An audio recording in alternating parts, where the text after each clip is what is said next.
Şifa istemem bakımdan, bırak beni bu halimden. Razıyım açan gülden, yeter dikenin batmasın, yeter dikenin batmasın. Gece gündüz o hizmetin, şefaatin kerametin, senin olsun o sohbetin.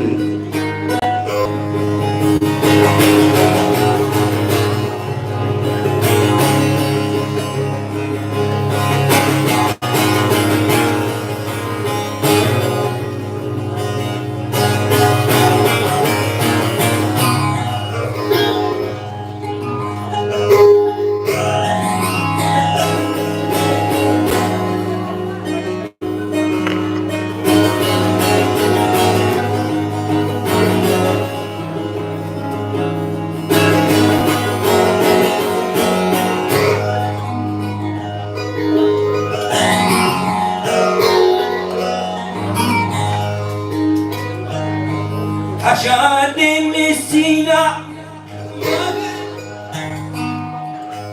öyle sümbül atsı bakı,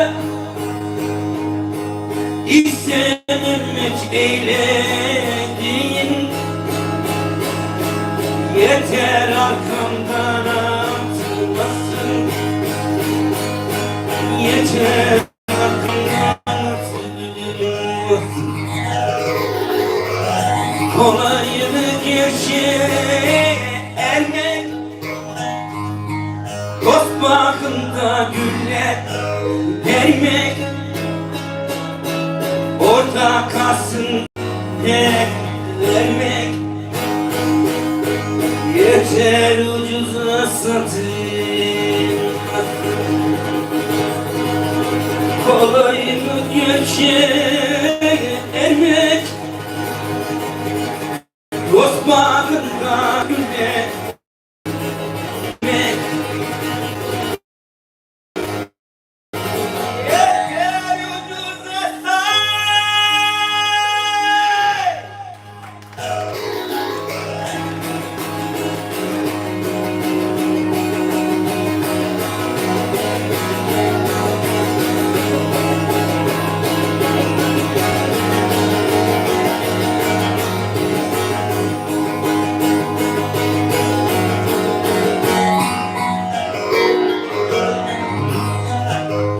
sonu yoktur bu dibi, derman yoktur derdimi, gerekmez ilaç yardımın, yeter yakından tutmasın, yeter yakandan tutulmasın.